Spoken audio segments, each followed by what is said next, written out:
घुले परिवाराला न्याय मिळाला पाहिजे, तसं मी पूर्वीसुद्धा स्टेटमेंट दिलेलं आहे, आत्तासुद्धा तीच भावना आहे. कुठल्याही व्यक्तीला जर दुसरा व्यक्ती मारत असेल, तो मारणारा व्यक्तीला न जात असतो न धर्म असतो, तो शेवटी गुन्हेगार असतो. गुन्हा तिथं घडला आहे, घुले परिवारावर तिथं अन्याय झाला आहे, घुले परिवारावर न्याय मिळालाच पाहिजे. तसंच महादेव मुंडेंना न्याय मिळाला पाहिजे, संतोष देशमुखांना न्याय मिळाला पाहिजे. पण न्याय देत असताना कायदा व सुव्यवस्था योग्य पद्धतीची राहावी याची पूर्णपणे जबाबदारी ही सरकारची आहे. आणि मग कुठलंही एखादं प्रकरण घडल्यानंतर शहानिशा करणं ही सुद्धा जबाबदारी पोलीस प्रशासनाची आहे. पण हे सगळं होत असताना जर मुद्दामून एखाद्या परिवारातल्या व्यक्तीचं नाव घेतलं जात असेल, त्याच्याभोवती राजकारण केलं जात असेल, ते सुद्धा तिथं योग्य नाही. त्यामुळे याच्यात राजकारण न आणता घुले परिवाराला न्याय कसा मिळेल याची भूमिका, कारण शेवटी सत्ता भाजपची आणि महायुतीची आहे. आणि मग सत्ता महायुतीची आणि भाजपची असेल, होम डिपार्टमेंट भाजपचं आहे, देवेंद्र फडणवीस साहेबांचं आहे, पोलीस डिपार्टमेंट त्यांना रिपोर्ट करतं. मग जर काही लोकांची भावना अशी असेल की त्यांना न्याय मिळत नाही, मग पोलीस डिपार्टमेंट कुठेतरी कमी पडलं असं आपल्याला म्हणावं लागेल.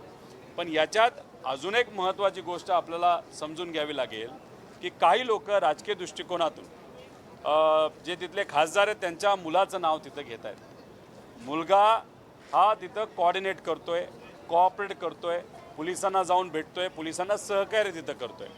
याच्यात महादेव मुंडेंच्या बाबतीत बघायला गेलो तर कुणी मर्डर केला हेच अजून लोकांना माहीत नाही. संतोष देशमुखांच्या बाबतीत सुद्धा आपण जर बघितलं, एक मारेकरी जो आहे ना, तो जो जबाबदार आहे तो अजून कोणास सापडत नाही. पण घुले यांच्या प्रकरणामध्ये 10च्या 10 लोक ते तिथं होते आणि ज्यांनी मर्डर केला त्यांना ताब्यात घेतलेलं आहे. त्यामुळे गुन्हेगार हे ताब्यात घेतले आहेत.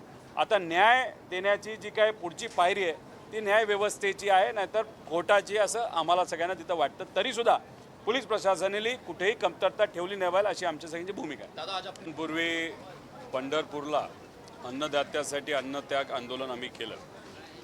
त्यावेळेस सरकारने शब्द दिला होता की अधिवेशन सुरू होण्यापूर्वी आम्ही तुमचे मुद्दे समजून घेऊ, ते योग्य वाटले तर आम्ही लागू करू.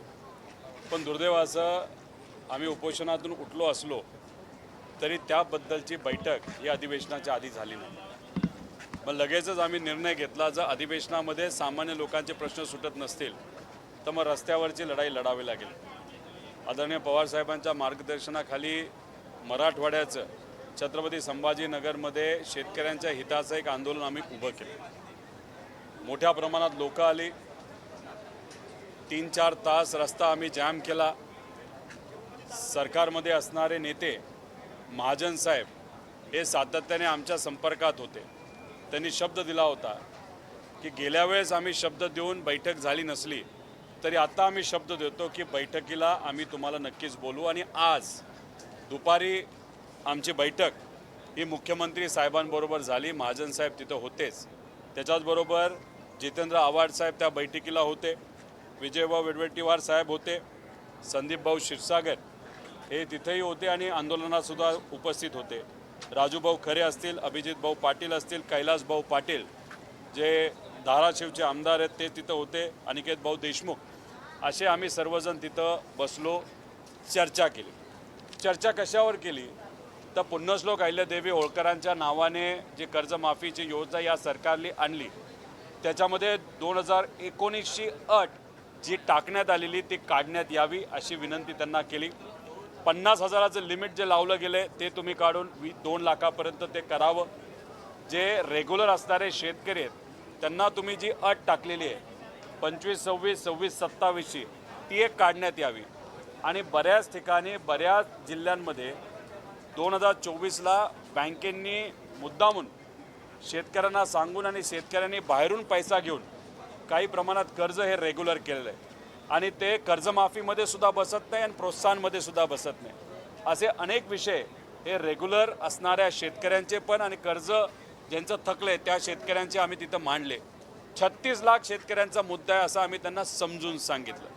त्याच्याचबरोबर जे पीक विमा योजना पूर्वी जे 4 ट्रिगर होते ते जे तुम्ही काढलेत त्यामुळे शेतकऱ्यांवर जो अन्याय होता, जसं 2025ला अतिवृष्टी जी झाली होती त्यात शेतकऱ्यांचं नुकसान झालं, तुम्ही शब्द देऊन सुद्धा विमा कंपन्यांनी शेतकऱ्यांना मदत केली नाही. त्यामुळे ह्या तिन्ही चारही मुद्द्यांवर आमची चर्चा झाली.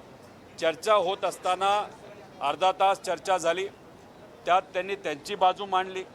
अधिकाऱ्यांनी त्यांना जे सांगितल्या गोष्टी ते त्यांनी सांगितल्या, पण आम्ही त्यांना सांगितलं की आमच्याकडे सुद्धा आकडे आहेत. त्यामुळे आमच्या आकड्यानुसार 70% शेतकऱ्यांवर अन्याय होणार आहे. जसं सोलापूरमध्ये 70% शेतकरी हे या लाभापासून वंचित राहत आहेत. हे सगळं ऐकल्यानंतर त्यांनी एवढंच सांगितलं, आणि ते महत्त्वाचं आहे की परदेशी समिती ज्यांनी या अटी टाकल्यात, पुढच्या आठवड्यामध्ये त्यांच्या समोर जाऊन त्यांच्याबरोबर चर्चा ही केली जावी. ती बैठक ते लावतील. आमचे नेते व सर्व आमदार हे आम्ही त्या परदेशी समितीच्या समोर जाणार आहोत. आमच्याकडचे आकडे त्यांना तिथं आम्ही मांडणार आहोत. समिती या बाबतीत सकारात्मक असेल अशी आमची अपेक्षा आहे. पण मुख्यमंत्री साहेबांनी एक महत्त्वाची गोष्ट सांगितली. आम्ही त्यांना एवढंच सांगितलं होतं, शेतकऱ्यावर अन्याय झाला नाही पाहिजे, आणि त्यांनी ते मान्य केलं. शेतकऱ्यावर अन्याय होणार नाही अशी आमची भूमिका आहे. आणि चर्चा केल्यानंतर, म्हणजे समितीबरोबर चर्चा केल्यानंतर आमचे आकडे योग्य असतील, जे आम्हाला माहिती ते योग्य आहेत, तर नक्कीच बहुतांश शेतकऱ्याला न्याय देण्याची भूमिका या सरकारची असल्यामुळे त्या समितीच्या समोर जी चर्चा होईल त्यात जे आकडे आम्ही टाकू, आणि आमचे आकडे सिद्ध झाले तर हे सरकार या अटी काढतील अशी आमची अपेक्षा आहे. त्यामुळे पुढच्या आठवड्यात परदेशी समितीसमोर आम्ही जाऊ, चर्चा करू. त्याच्यात चर्चा आल्यानंतर आमचे मुद्दे, आमचे आकडे हे तिथं आम्ही मांडू, आणि मग समिती, मुख्यमंत्री साहेब आणि आम्ही परत एकदा बैठक करू. आणि बैठक झाल्यानंतर आकडे मान्य झाले नसले, समजा आम्ही दिलेले आकडे हे योग्य असताना सुद्धा सरकार ते मान्य करत नसेल, तर मग आम्हाला पर्याय राहणार नाही. लोकांच्या वतीने लढत असताना ऑगस्ट महिन्यामध्ये आम्हाला विदर्भाचं एक मोठं आंदोलन तिथं उभं करावं लागेल, आमची अपेक्षा आहे. आणि आम्हाला विश्वास आहे काही प्रमाणात चर्चा झाल्यानंतर हे सरकार 100% शेतकऱ्याला न्याय देईल असं आम्हा सगळ्यांना त्या ठिकाणी वाटतं. आणि हे होत असताना अजून एक महत्त्वाचा मुद्दा त्यांच्यासमोर आम्ही विद्यार्थ्यांचा मांडला. जे MPSC देणारे विद्यार्थी आहेत, पूर्वी OMRच्या अंतर्गत ते परीक्षा देत होते. आता ऑनलाईन पद्धत ही परत एकदा सरकार आणण्याचा प्रयत्न करत आहे. त्या पद्धतीचा GR हा आयोगाने काढलेला आहे. आमचा त्याला विरोध आहे. कालच विद्यार्थ्यांची आमची चर्चा झाली, संवाद झाला, त्यांनी मुद्दे मांडले. तसं पत्र हे मुख्यमंत्री साहेबांना आजच्या बैठकीमध्ये आम्ही विद्यार्थ्यांच्या वतीने तिथं दिलेलं आहे. आणि आम्ही त्यांना सांगितलेलं आहे की विद्यार्थ्यांच्या या मागण्या तुम्ही मान्य करा, कृपा करून ऑनलाईन परीक्षा तुम्ही घेऊ नका, त्याला विद्यार्थ्यांचा विरोध आहे. याच्यावर त्यांनी एवढंच सांगितलं की आयोगाच्या प्रमुखाला आम्ही सांगितलेलं आहे, आणि तुम्ही आता भेटल्यानंतर आम्ही परत एकदा सांगू की विद्यार्थ्यांना विश्वासात घ्या, विद्यार्थ्यांचं म्हणणं ऐकून घ्या आणि विद्यार्थ्यांचं म्हणणं मान्य करा. त्यामुळे विद्यार्थ्यांचं म्हणणं आहे ऑनलाईन परीक्षा घेऊ नका, OMRच्या अंतर्गतच ती परीक्षा घेण्यात यावी. त्यामुळे आम्ही सुद्धा आयोगातल्या प्रमुखांना तिथं भेटू. त्यामुळे ऑनलाईन परीक्षा जर 12 तारखेपर्यंत, 12 जुलैपर्यंत ही कॅन्सल झाली नाही, तर त्या विद्यार्थ्यांसाठी सुद्धा एक मोठं आंदोलन येत्या काळामध्ये आम्ही उभं करू, असं सुद्धा आम्ही CM साहेबांना त्या ठिकाणी सांगितलेलं आहे.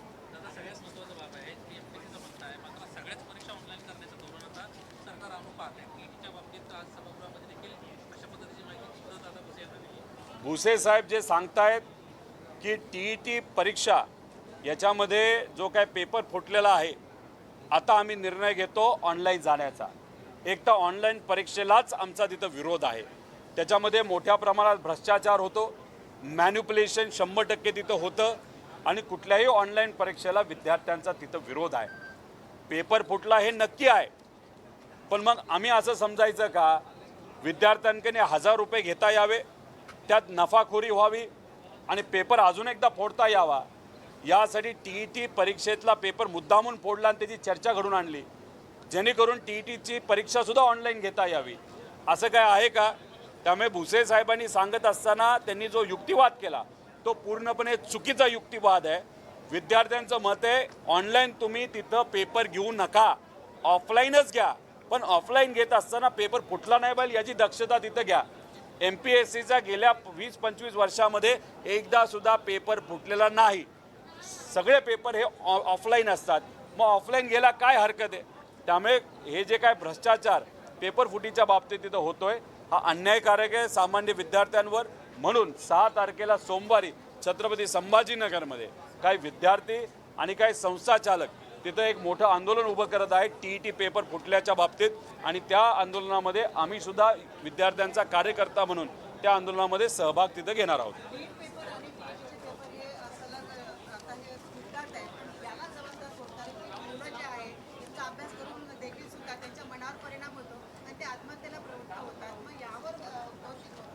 दोषी सरकार आहे.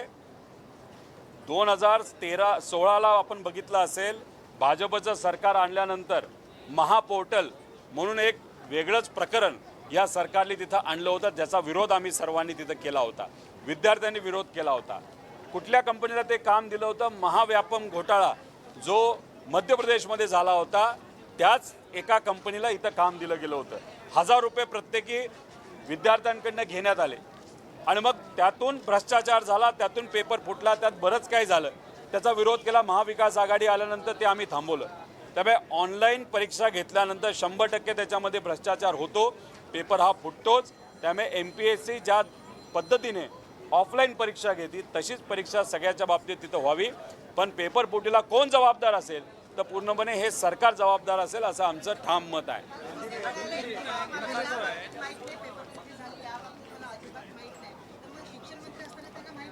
शिक्षण मंत्री साहेबांना जर माहीत नसेल पेपर फुटला तर ह्याच्यापेक्षा दुसरं कुठलं दुर्दैव आपल्याला म्हणावं लागेल. भुसे साहेब चांगला आमदार आहे, त्यांच्याबद्दल मी काय बोलणार नाही.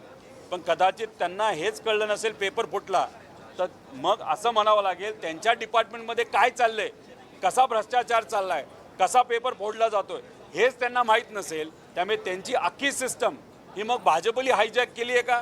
ते नावापुरते फक्त मंत्री आहेत का? एकनाथ शिंदे साहेबांचे सगळे मंत्री फक्त नावापुरते आहेत आणि सगळा कारभार हा भाजपचे नेते नाही तर मुख्यमंत्री साहेब चालवतात असं सिद्ध तिथं होतं. त्यामुळे मग भुसे साहेबांना जर अधिकारच नसतील मग मंत्रिपद घेऊन काय फायदा? त्यामुळे आमचं एवढंच मत आहे, हे सरकार जबाबदार आहे.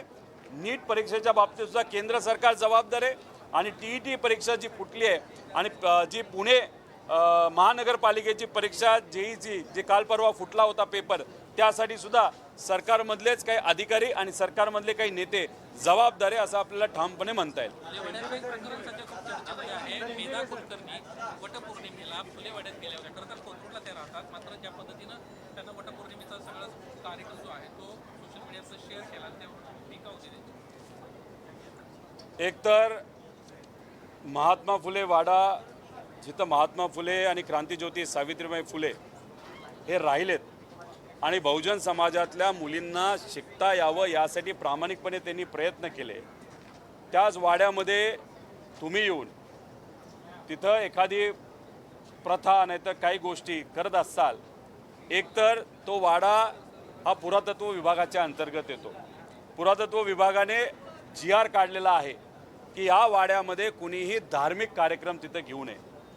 कारण का महात्मा फुलेंचं क्रांतिज्योती सावित्रीबाई फुलेंचं म्हणणं होतं शिक्षणाला महत्त्व द्या, माणुसकीला महत्त्व द्या. या प्रथा परंपरा ह्या नंतर येतात आणि मग इथे तुम्ही शिक्षणाला बाजूला ठेवता आणि वेगळंच काहीतरी तिथं रील व्हावी, प्रसिद्धी व्हावी, चर्चा व्हावी. नाही तर महात्मा फुलेंचा आणि क्रांतिज्योती सावित्रीबाईंचा जो खरा विचार आहे तो कुठेतरी अप्रत्यक्षपणे दाबण्याचा प्रयत्न हा मेधा कुलकर्णी मॅडमनी केला असं आपल्याला तिथं म्हणावं लागेल. त्यामुळे GR हा त्यांना माहीत नव्हता का? आणि माहीत असताना सुद्धा त्यांनी तिथं व्हिडिओ काढला असेल तर मग हा सत्तेचा अहंकार आहे हे कुठेतरी त्या ठिकाणी आपल्याला म्हणावं लागेल.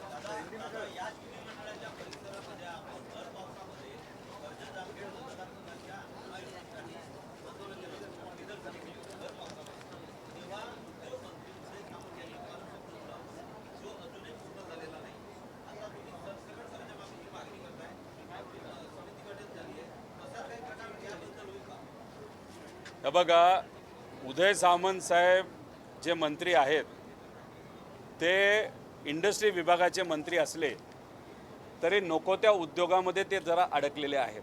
म्हणजे कुठला उद्योग? तर पक्ष फोडण्याच्या उद्योगामध्ये ते आत्ता थोडेसे बिझी वाटतात. माझ्या वेळेस आम्ही लढलो, MIDC मान्य असताना परमिशन असताना सुद्धा ती दुर्दैवाने माझ्या मतदारसंघात झाली नाही.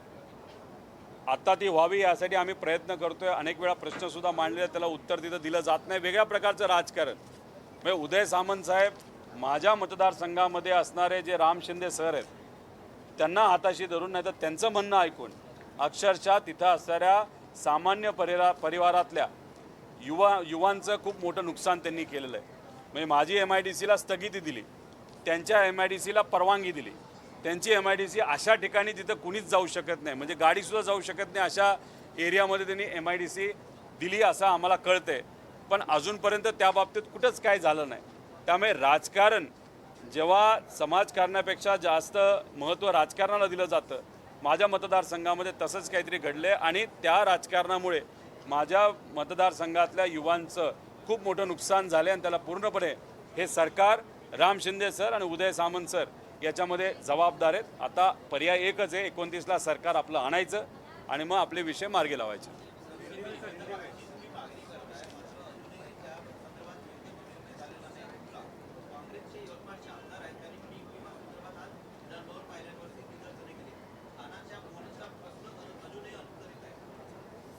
सरकार काय करते, मोठ्या प्रोजेक्टवर पैसा खर्च करते, त्यातून भ्रष्टाचार करते, बाकी यांना काही करत नाही.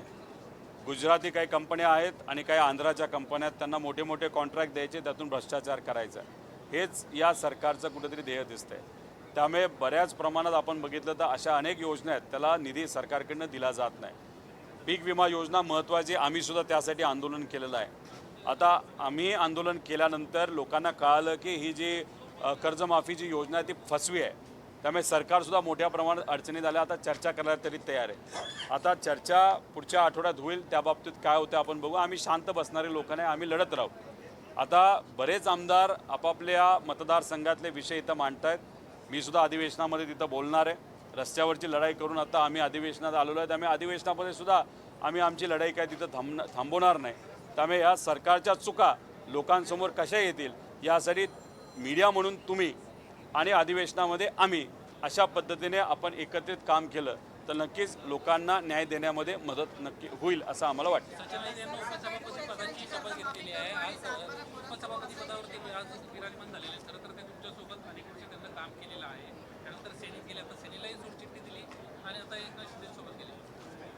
सचिन भाऊ आहेर असं काहीतरी करतील असं मला कुठेच वाटलं नव्हतं आणि कदाचित उद्धव ठाकरे साहेबांच्या पक्षातल्या नेत्यांना सुद्धा हे सरप्राईज असू शकतं. अचानकच ही घटना तिथं घडली आहे. आता एक नेता जो पूर्वी आमच्या पक्षात होता, नंतर उद्धव ठाकरे साहेबांकडे गेला, आता एकनाथ शिंदे साहेबांकडे जर गेला असेल तर म्हणजे कपडे बदलण्यासारखी जर आपण विचार आणि भूमिका बदलणार असू तर मग लोकांचा नेत्यांवरचा विश्वास हा उडून जाऊ शकतो. त्यामुळे याच्या आधी आपण बघितलं असेल की पक्ष फुटला, नेते फुटले, आमदार फुटले, खासदार फुटले, आपली तिजोरी लुटली, मंदिरं आता लुटायला लागलेत. तर कुठं ना कुठंतरी सामान्य लोकांचा जो धीर आहे तो सुद्धा आता सुटेल अशी आपल्याला अपेक्षा करावी लागेल. जेव्हा लोकांचा धीर तुटेल नाही तर सुटेल आणि लोक रस्त्यावर त्या ठिकाणी येतील तेव्हाच परिवर्तन हे होऊ शकतं. आणि तेव्हा जेव्हा परिवर्तन होईल तेव्हा जे कोणी प्रस्थापित आहेत, घराणेशाहीवाले लोक असतील, ज्या लोकांसाठी लढत नाहीत, फक्त सत्तेत लाचारी स्वीकारून गेलेले आहेत, त्यांना लोक नाकारतील आणि नवीन चेहरे येत्या काळामध्ये आपल्याला पुढे येताना बघायला मिळतील. कुणी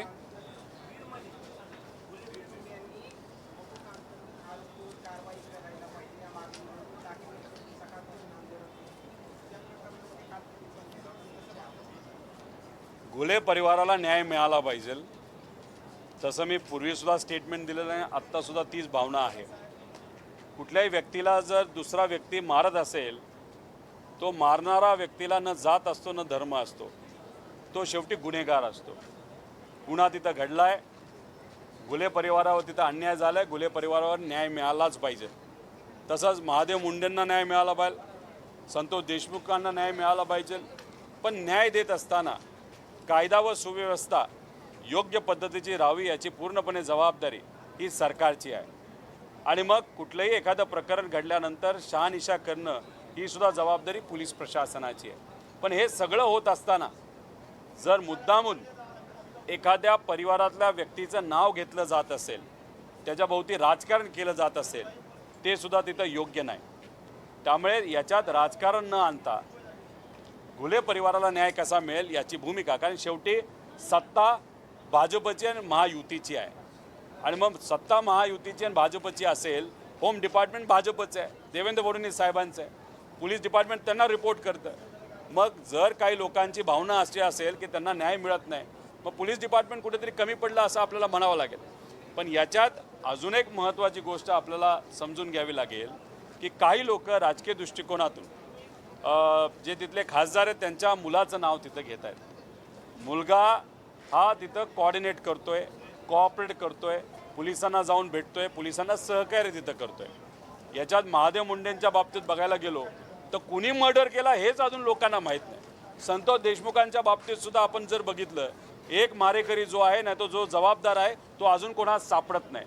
पण घुले यांच्या प्रकरणामध्ये 10च्या 10 लोक ते तिथं होते आणि ज्यांनी मर्डर केला त्यांना ताब्यात घेतलेलं आहे.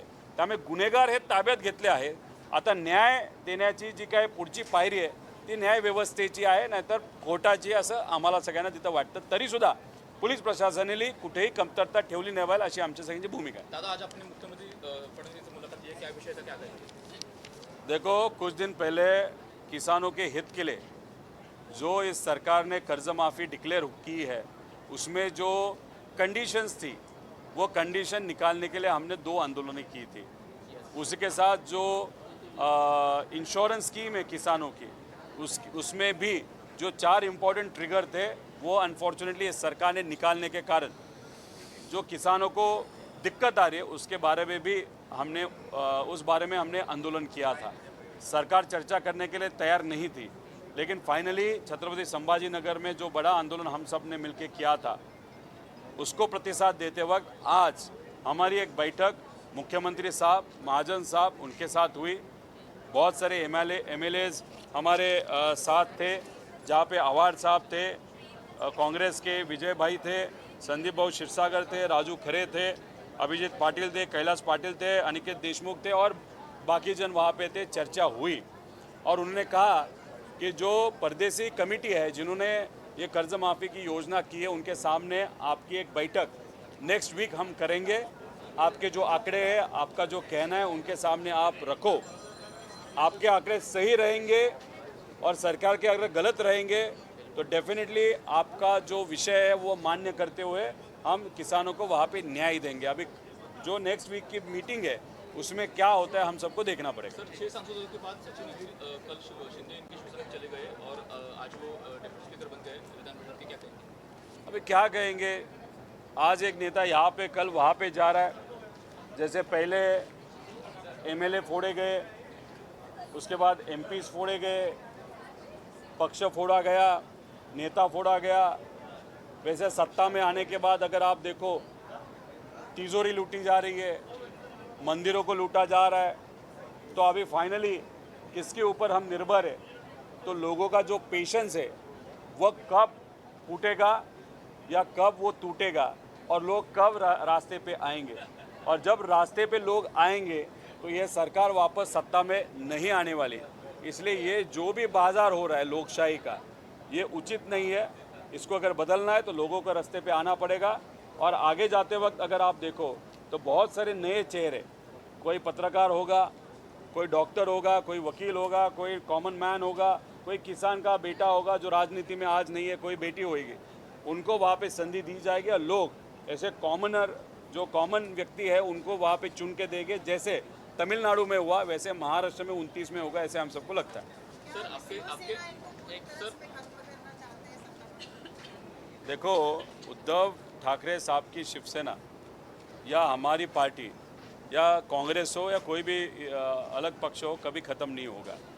लेकिन कुछ पक्ष ऐसे, जैसे एकनाथ शिंदे साहब की कोशिश है कि उनके यहाँ पे जनमत नहीं होगा, लेकिन जो भी है जितने ज़्यादा आमदार हम फोड़ सकते हैं, खासदार फोड़ सकते हैं, उतनी वो कोशिश कर रहे हैं. क्योंकि उनको वापस एक बार महाराष्ट्र के मुख्यमंत्री बनना है, ऐसे हम सबको लगता है. अभी इसमें अगर देखो वो कहाँ ना कहाँ पे तो भी उनकी जो पावर है वो पावर वैसे इंटैक्ट रखने की कोशिश कर रहे हैं. क्योंकि यहाँ पे महाराष्ट्र के जो भाजपा का नेता है उनकी पावर ख़त्म करने की कोशिश की जा रही है। सातारा में हमने देखा है। तो ये खासदार फोड़ के कैसे तो भी वो सत्ता में रहने की कोशिश कर रहे हैं, क्योंकि उनको भी मालूम है अगर आज सत्ता में नहीं रहे, पावर नहीं बढ़ाई, तो वैसे भी भाजपा ने इंडिकेशन दिया है आगे जाके भाजपा को महाराष्ट्र में अकेला लड़ना है। एकनाथ शिंदे जी की भी ज़रूरत नहीं और वहाँ पे अजित दादा के पक्ष की भी ज़रूरत नहीं। इसलिए कहाँ ना कहाँ तो भी एक प्रयास एकनाथ शिंदे जी कर रहे हैं कि कैसे तो भी रेलेवेंट रहे और कैसे तो भी महाराष्ट्र में वापस एक बार मुख्यमंत्री बने। सर आपकी पार्टी जो एनसीपी है वो मर्ज हो जाए, कांग्रेस में चर्चा है, आपके कुछ विधायक भी मिल गए, ऐसे भी कहना है, क्या चर्चा में तथ्य? सिर्फ चर्चा, कोई तथ्य नहीं है। चर्चा कोई भी कर सकता है, इसलिए कहाँ पे भी हमारे वरिष्ठ लेवल पे इस बारे में चर्चा नहीं हुई, दो पक्ष में चर्चा नहीं हुई और ये कुछ लोग जानबूझ के ये विषय छेड़ रहे, ऐसे हम सबका कहना है। रोहित जी, कहना ये था कि ऑपरेशन टाइगर के बीच कुछ एनसीपी शरद चंद्र पवार के विधायक जो हैं वो दिल्ली गए और कांग्रेस के आलाकमान नेताओं से उन्होंने मुलाकात की है, मर्जर चाहते हैं। अगर मर्जर नहीं होता है तो अंतिम ये चाह रहे हैं कि 3 से 4 विधायक इच्छुक हैं कांग्रेस में जाने के लिए। इस तरीके से सियासी गलियारों में चर्चा है। कुछ नहीं, कोई चर्चा नहीं। अगर आगे जाके चर्चा होगी तो कांग्रेस के प्रमुख नेता जो है और हमारे जो प्रमुख नेता है उनमें ही चर्चा होगी। कोई एमएलए जाके, कोई भी कार्यकर्ता जाके किसी भी व्यक्ति से मिलके चर्चा नहीं होती। चर्चा होगी तो ऊपर लेवल पे हो सकती है, लेकिन अभी तक कोई भी चर्चा कांग्रेस में विलीनीकरण होने की न हमारे नेताओं से की गई न कांग्रेस से की गई, ऐसे हम सबका कहना है। ठीक ठीक।